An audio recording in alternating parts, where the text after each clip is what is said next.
Assalamualaikum warahmatullahi wabarakatuh. Kembali lagi bersama kami, Lain Dunia. Di video kali ini saya akan menceritakan sebuah kisah misteri tentang ajab pelaku pesugihan rumah makan. Kisah ini diangkat dari seorang narasumber yang dimana nama dan tempat sudah kami samarkan agar menjaga dari hal yang tidak diinginkan di kemudian hari. Kisah ini menceritakan tentang seorang pelaku pesugihan rumah makan yang menjelang ajal, perut pelaku pesugihan itu membesar seperti perut wanita hamil, dan dari lubang duburnya terus mengeluarkan kotoran. Tapi sebelum masuk ke ceritanya, jangan lupa ambil posisi yang paling nyaman dan bunyikan tombol lonceng notifikasinya. Dan cerita pun dimulai.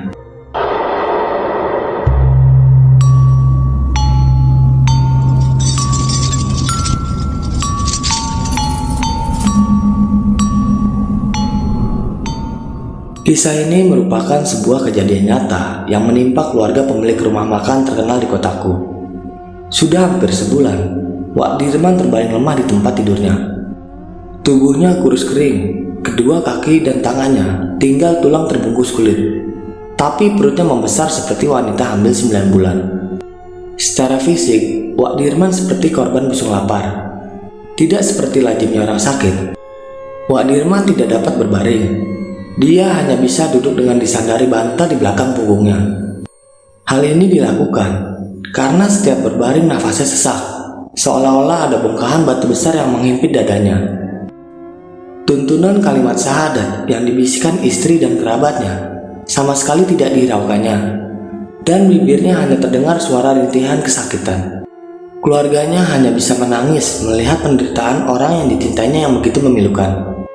Sedangkan istrinya Wak Ati hanya terduduk di ujung tempat tidur sambil mengusap lembut kaki Wak Dirman suaminya. Upaya pengobatan sudah dilakukan.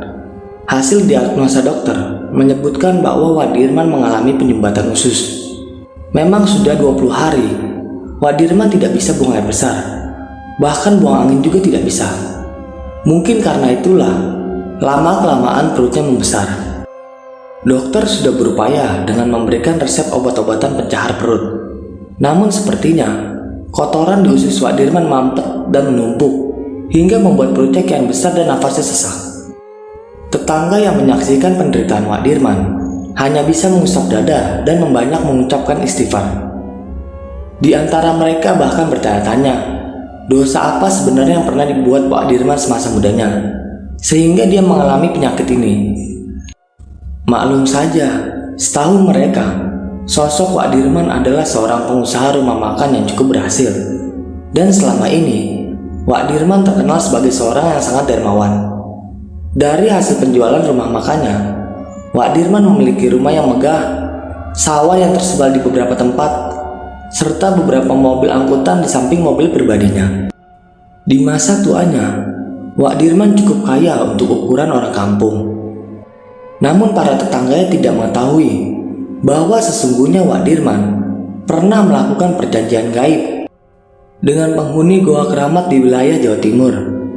Hanya sahabatnya saja yang tahu rahasia ini, yaitu Wak Jafar. Dari penuturan Wak Jafar, terungkap perjalanan hidup Wak Dirman di masa mudanya. Wak Dirman muda adalah seorang yang taat beribadah dan rajin bekerja. Segala upaya telah dilakukan untuk mengangkat ekonomi keluarganya yang miskin. Wak Dirman yang menikahi Wak Atik terpaksa berganti-ganti pekerjaan, mulai dari buruh bangunan hingga memiliki 3 orang anak. Kehidupan Wak Dirman belum berubah juga. Upah bekerjanya habis untuk kebutuhan anak dan istrinya. Tak jarang keluarga kecil itu harus makan nasi dengan lauk ikan asin atau kerupuk saja. Kemalangan hidup makin dirasakan Wak Dirman saat anak ketiganya yang bernama Agus terserang penyakit kanker mata Awalnya Agus yang berumur 4 tahun ini bermain-main dengan temannya. Tanpa sengaja mata Agus terkena peluru plastik dari senapan angin temannya. Karena tidak ada uang, Wak Dirman hanya memberikan Agus obat tetes mata saja. Tapi hal ini berakibat fatal. Mata Agus menjadi merah dan membengkak. Sebagai sahabat, Wak Jafar muda menyarankan Wak Dirman membawa anaknya ke dokter mata. "Man, ayo kita bawa Agus ke dokter mata. Kulihat anak itu setiap hari menangis, menahan sakit matanya yang semakin hari semakin membengkak. Aku takut nanti anak itu menjadi buta," ucap Wak Jafar kala itu. "Far, aku sebenarnya kasihan melihat Agus anakku. Tapi kau tahu kan, dari mana aku punya uang? Untuk makan saja kami sering hutang di warung. Dan akhir bulan setelah gajian baru dibayar," ucap Wak Dirman. Karena kasihan, Wak Jafar dan istrinya membawa Agus ke dokter. Hasil diagnosa dokter menyimpulkan mata Agus harus dioperasi dan retina mata kanannya harus dibuang untuk mencegah sel-sel kanker menyebar. Keadaan ini tentu saja membuat Wak Dirman dan istrinya shock. Dan pikiran Wak Dirman yang kalut itu membawanya berkenalan dengan dunia hitam. Lewat temannya sesama buruh, Wak Dirman diberitahu lokasi pesugihan di salah satu gunung di Jawa Timur, ucap Wak Jafar. Wak Dirman yang benar-benar sudah gelap mata, yang ada dalam pikirannya hanya mendapatkan uang banyak untuk berobat anaknya dan merubah kehidupan mereka yang miskin. Saat rencana ini diberitahukan pada sahabatnya Wak Jafar hanya bisa menasihati Wak Dirman. "Ingat man, bersekutu dengan jin pada akhirnya akan membawa kesengsaraan. Biarlah aku tetap meneruskan keinginanku apapun resikonya, daripada aku terus-terus menderita kemiskinan seperti ini. Hutang untuk berobat Agus juga kian hari kian menumpuk. Kasihan anak dan istriku terus menderita. Kalau aku berhasil, aku kan bisa mengoperasi mata Agus," ucap Wak Dirman. Setelah menitipkan anak dan istrinya kepada Wak Jafar, Wak Dirman berangkat ke Jawa Timur. Wak Jafar yang mengantar kepergian Wak Dirman ke pelabuhan hanya dapat mengelus dada. Sedangkan pada istrinya, Wak Dirman mengatakan dikontrak sebagai buruh bangunan di salah satu perusahaan di Jawa Timur. Setelah 2 minggu kepergian Wak Dirman, kejadian tragis menimpa keluarga Wak Dirman. Anaknya Agus tiba-tiba saja mengalami panas tinggi hingga kejang-kejang. Wak Jafar serta istrinya, juga Atik istri Wak Dirman, segera membawa Agus ke rumah sakit. Namun nyawa anak itu tidak tertolong lagi. Menurut dokter, mata Agus infeksi. Sel-sel kanker itu sudah menyebar ke seluruh tubuhnya. Inilah yang menyebabkan kematian Agus. Dalam pandangan masyarakat awam yang didukung oleh analisa medis, kematian Agus memang dikarenakan sakit kanker. Tetapi tidak demikian dalam pandangan hal gaib. Kematian Agus adalah keberhasilan Wak Dirman bersekutu dengan penghuni gaib gunung di Jawa Timur itu. Tanpa sepengetahuan siapapun, Agus adalah tumbal Wak Dirman untuk penghuni alam gaib pesugihan yang dipujanya. 1 bulan kemudian, Wak Dirman pulang ke kampungnya. Ketika diberitahu Atik bahwa anaknya Agus meninggal, Wak Dirman pura-pura menangis. Padahal di dalam hatinya, dia tersenyum puas dengan hasil kerja pesugihannya. Malamnya usai makan, Wak Dirman menyerahkan segepok uang kepada istrinya. "Bu, ini aku ada sedikit uang dari hasil kerja di jauh sana. Aku mau kita berubah dan mulai usaha baru. Aku sudah capek jadi buruh bongkar muat," ucap Wak Dirman berbohong. "Astaga, banyak sekali uang ini. Mau dibuat usaha apa Pak?" tanya Wak Atik. "Ketika di jauh sana, aku melihat seorang pengusaha rumah makan Chinese food yang cukup berhasil. Aku juga sempat bekerja dan belajar meracik bumbu padanya. Aku mau kita mencoba usaha tersebut," ucap Wak Dirman. "Tapi apa kamu yakin kita mampu berjualan Pak? Karena selama ini kan kamu hanya bongkar muat Pak," ucap Wak Atik. "Bu, kamu harus membantu aku. Kita cari tempat berjualan di persimpangan yang banyak dilalui kendaraan untuk menarik pelanggan. Harga makanan yang kita jual lebih murah dari pedagang lain. Aku yakin kok kita akan berhasil," ucap Wak Dirman. Setelah mendapatkan tempat di persimpangan jalan, Wak Dirman dan Wak Atik mulai menggelar dagangannya. Satu persatu pembeli mulai berdatangan. Dalam beberapa bulan saja, rumah makan Wak Dirman maju pesat. Bagi pelanggan, makanan Wak Dirman memang sangat istimewa cita rasanya. Bahkan setelah terkenal, Wak Dirman mendapatkan julukan Wak Jorok. Entah siapa yang memulai panggilan itu. Yang jelas Wak Dirman lebih populer dengan sebutan itu. Atau mungkin juga karena setiap memasak makanannya, Wak Dirman selalu membiarkan nasi dan bumbu-bumbu bertebaran di sekeliling penggorengan. Tempat berjualannya juga kurang bersih. Sampah-sampah, kulit telur atau kulit timun kerap berserakan. Tetapi setiap hari dagangannya selalu laku keras. Kenyataan ini memang sempat mengherankan saya. Namun saya tidak berani menanyakan langsung pada Wak Dirman, sebab saya takut membuatnya tersinggung. Cerita Wak Jafar. Seiring dengan perkembangan kehidupan Wak Dirman, Wak Jafar juga melihat ada perubahan yang mencolok pada sahabatnya itu. Walaupun Wak Dirman sudah menjadi pedagang yang sukses, tapi penampilan fisiknya tidak berubah. Saat berdagang makanan, Wak Dirman kerap berpakaian kumal dengan kaos oblong dan celana yang berwarna hitam. Entah apa maksud Wak Dirman berpakaian seperti itu. Sampai pada suatu hari, Wak Dirman menceritakan kepada Wak Jafar mengapa dia kerap berpakaian kumal. Aku harus berpakaian kumal karena itulah syarat dari persugihanku. Siluman yang mendiami tubuhku berwujud makhluk tinggi besar. Tubuhnya berbulu dan sangat bau. Lidah makhluk itu senantiasa menjulur meneteskan air liur yang berbau amis. Dan makanan yang sering kutebarkan di sekitar penggorengan juga merupakan permintaan makhluk itu. Dia akan memakan bekas-bekas makanan itu, ucap Wak Dirman. Wak Dirman juga bercerita bahwa untuk menarik pelanggan, sebelum menggelar dagangannya, semua bahan-bahan jualan itu harus diketuti, dibantu makhluk sesembahannya. Aroma udara kentut itu akan menyebar dan memanggil orang untuk antri membeli dagangannya. Dan mencuci beras untuk dimasak juga cukup satu kali saja, karena diyakini membuat rasa nasi empuk dan enak. Wak Dirman menceritakan hal ini dengan harapan Wak Jafar mau mengikuti jejaknya bersekutu dengan jin. Tapi Wak Jafar tetap pada pendiriannya bahwa bersekutu dengan jin hanya akan membawa kesengsaraan. Terus terang saja, aku nggak mikirin mati. Lagi pula siapa yang kenal aku di akhirat? Mumpung aku masih hidup, dimanfaatkan saja untuk mencari kekayaan. Kalau kita kaya, orang-orang juga akan hormat pada kita, ucap Wak Dirman sombong. Begitulah bertahun-tahun kemudian, keadaan keluarga Wak Dirman semakin kaya. Namun yang anehnya, kehidupan ekonomi anak-anaknya tergolong pas-pasan.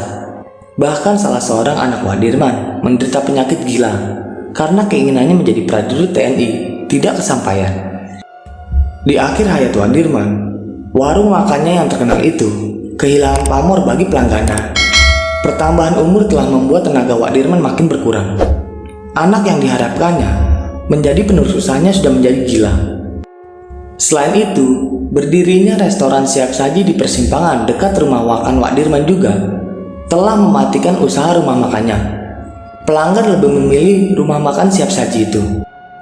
Memikirkan rumah makan yang tiap hari makin sepi itu membuat kesehatan Wak Dirman semakin memburuk, hingga ia terbaring lemah di tempat tidur dengan perut membusung dan nafas sesak. Keadaan Wak Dirman yang tak kunjung sembuh membuat keluarganya kehabisan akal. Sahabatnya Wak Jafar menyarankan agar Wak Dirman dibawa berobat ke orang pintar. Siang menjelang awal Ramadan itu, Pak Uwo, orang pintar terkenal di daerah rumah Pak Jafar, dibawa untuk mengobati Wak Dirman. Ketika melihat kondisi Wak Dirman, Pak Uwo menghela napas berat. Tarikan saya daun kelor dan daun sirih bertemu urat 10 lembar dan kain putih kira-kira setengah meter. Ambilkan air putih dan taruh dalam baskom, pinta Pak Uwo. Pak Uwo lalu membaca doa-doa di hadapan Wak Dirman. Setelah itu daun kelor dan daun sirih bertemu urat itu direndam pada air itu hingga malam hari. Tepat tengah malam, Pak Uwo memerciki daun kelor yang sudah direndam air doa-doa ke tubuh Wak Dirman, terutama ke perutnya yang membusung. Pusar Wak Dirman dan saluran pembuangan anus ditutup dengan daun sirih bertemu urat itu.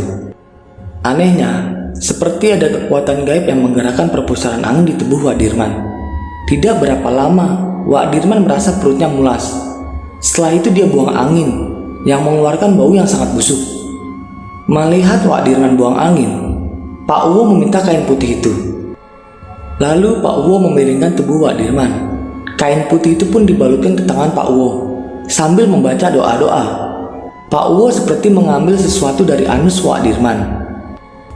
Semua mata sanak saudara tertuju pada tangan Pak Uwo, karena Pak Uwo seperti bertarung dengan kekuatan yang tak kasat mata. Setelah mengeluarkan tenaga yang cukup hebat, Pak Uwo berhasil mengambil sebuah benda dari anus Wak Dirman dan membungkusnya dengan kain putih. "Pak Uwo, apakah kami bisa melihat benda yang diambil dari anus suami saya?" tanya Wak Atik, istri Wak Dirman. "Kalau memang ibu tidak keberatan, saya akan perlihatkan. Tapi setelah itu, benda ini harus dibuang ke laut, biar tidak disalahgunakan oleh orang lain. Jelas Pak Uwo?" Setelah membaca doa-doa, Pak Uwo membuka telapak tangannya yang terbungkus oleh kain putih. Saat dibentangkan, terdapat sebuah benda dari logam berwarna kuning. Bentuknya seperti kapsul besar, tapi memancarkan sinar warna keemasan. Ternyata masih ada orang yang memakai susuk peluru emas. Susuk ini sering digunakan oleh pedagang dari Pulau Jawa. Jelas Pak Uwo. Sesudah itu Wak Dirman minta dibawa ke kamar mandi. Belum sampai ke kamar mandi, Wak Dirman sudah mengeluarkan kotoran yang sangat banyak dan berwarna kehitam-hitaman dan bau yang menyengat hidung. Ternyata Wak Dirman buang air besar. Setelah usai buang air besar, Wak Dirman dimandikan oleh Pak Uwo dengan dibantu oleh kerabatnya Wak Dirman. Setelah itu Wak Dirman dibaringkan di ruang tengah dan ditunggui oleh sanak saudaranya. Pak Uwo sendiri yang melakukan ritual melarung susuk peluru emas itu ke laut, yang jaraknya tidak begitu jauh dari rumah Wak Dirman. Keesokan harinya, pas hari pertama puasa, terdengar kabar tentang kematian Wak Dirman. Para tetangga, kerabat, maupun pelanggan Wak Dirman turut melayat dan mengantarkannya hingga ke kuburan. Dan yang lebih menakutkannya lagi, lubang kubur Wak Dirman tergenang air hitam berbau busuk. Sampai ia beberapa kali pindah lubang kuburan, tetap hasilnya sama. Lubang kuburannya dipenuhi air busuk. Dan mau tidak mau, Wak Dirman harus tetap dimakamkan di lubang tersebut. Dan 3 bulan setelah kematian Wak Dirman, rumah Wak Dirman yang megah itu musnah dilalap api. Tak ada satupun barang yang dapat diselamatkan. Bahkan mobil yang terparkir di garasi juga musnah tanpa meninggalkan bekas. Memang tidak ada korban jiwa, karena malam kejadian, Wak Atik sedang berada di rumah saudaranya. Hasil penyelidikan polisi menyatakan kebakaran rumah Wak Dirman terjadi akibat arus pendek listrik. Entahlah, apakah memang begitu adanya atau karena ada kekuatan yang lain. Dan cerita pun selesai. Bagi teman-teman yang menonton video ini sampai habis, saya ucapkan terima kasih banyak. Dan nantikan video-video kami selanjutnya. Wassalam.